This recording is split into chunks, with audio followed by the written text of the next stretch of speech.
Delighted to say we're here in McLean's shop just off the Knock Road, one of the busiest shops in the McLean's network. I'm delighted to say I'm joined by Chris Biggerstaff, the master of the odds in the McLean's network. Good morning. Looking ahead to the National, massive occasion for all bookmakers. Oh, it's a great occasion. I mean, it's the biggest betting race of the year. Experts suggest there'll be over £150 million staked in the race nationwide.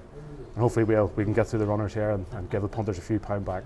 Interesting too that the organisers have appealed to the jockeys to slow down, because something like 30% of the falls are in the first 90 seconds, and actually people are so excited. Yeah, well, the two deaths unfortunately in each of the last two races, so a couple of safety measures been brought in. One of them is to shorten the run into the first fence.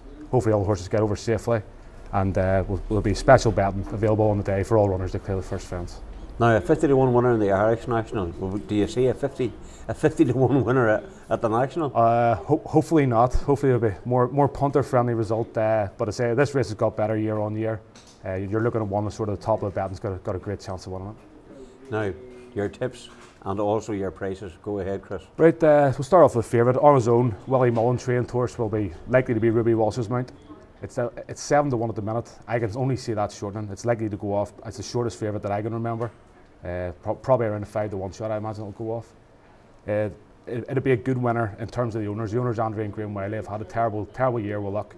They've had initially two favourites titled by Prince de Beauchesne for this race. They've been ruled out unfortunately through injury. So I don't fancy it personally, but I honestly it'll be a good winner for them owners. And yet Willie Mullins had a good Cheltenham too, hadn't he? And Walsh is always very special. Yeah, he had a great Cheltenham. Walsh has won it twice before. Willie Mullins things only won it once with Hedge Hunter.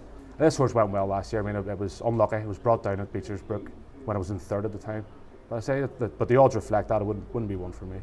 And the interesting thing, you don't fancy it to win, but an interesting fact between Ruby Walsh and his sister. Oh yeah, his sister and his father is the trainer of the second favourite Seabass, which we currently have 10 to 1. It finished third last year, and when it looked like it was going to win by a straight and make Kitty Walsh the first ever winning female jockey. But it didn't exactly see the trip out. But two horses of a lighter weight came past it and won last year. So how would you rate Seabass? Seabass, a good horse. I mean, every year it's not so much about what it does through the rest of the year. This is its ultimate aim. Mainly runs over hurdles through the year. Gives it a very good handicap mark. I say 10 to 1, good price for Seabass. They could make Kitty Walsh the first ever winning female jockey. Interesting, you talk about trying to make things more punter friendly.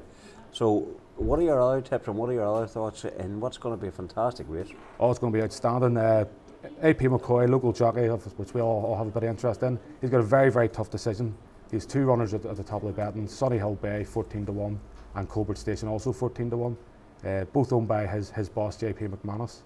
Sunnyhillboy was last year's runner-up, and I think his experience over the national fences will just side Tony McCoy to go with Sunnyhillboy. But Colbert Station has won last two times out in two good handicaps in Ireland, and I think he's very, very progressive horse. Whether he has the experience for over the national fences will be the main question mark. If you had a bad tenner yourself now, where would it be going? My personal choice is Chicago Grey. I think he's currently 12 to 1. Chicago Grey, 12 to 1. Again, ran last year, came down very early in the race, but he's looked every bit of Grand National horse since winning the 4-mile race at Cheltenham 2 years ago. And he's aiming to give Gordon Elliott a second win in the race following Silver Birch in 2007. If you were asked to describe what the national build-up is like in the McLean's network, what is it like? Oh, it's a massive event, and as I said, it's getting more punter friendly year on year. All sorts of lines of specials for anybody. We'll have a coupon out Saturday where you can pick whatever horse you think will make the finish the course or not to finish the course. I say that the buzz around the shops is unbelievable. It's a great betting event. You talk about a big betting event, a massive amount of money involved in it too. And is it still the popular event, you know, with the housewives and the children who still like their daddies to go up and put a few? I know it is in our house.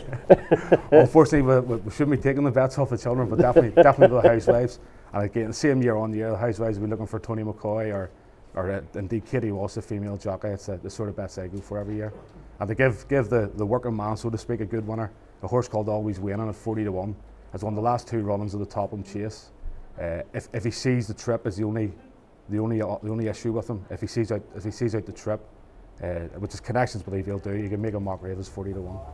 Interesting you talk about not taking money from young people, fair enough. Yeah. I'm the one that has to go up and put the money on, and if they win, I don't get the money back, I have to pay them. But do you look forward to it? Oh yeah, every year I look forward to it. It's a great day to be working in the office, get all the information in from the shops, and hopefully a good result for the punters this year. Right, Chris, just put you on the spot then again. Tell the people again on the camera, what's your choice if you had a bad tenner, where's it going? Well, we're going first 4 pits in the National. I'll give you my 1, 2, 3, 4. First, I believe, will be Chicago Grey, 12-1. Second, the Welsh National runner-up, Teaforthree, 14-1.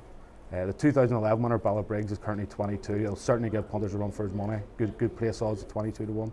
And lastly, Always Waining, last one of the top in chase last 2 years, 40-1 chance. And interesting too that none of the top 2 favourites are in your list at all. No, I'll be going against them. I think there's good enough reasons to go against them. I always like to try and find a better price, give you a bit more of a return.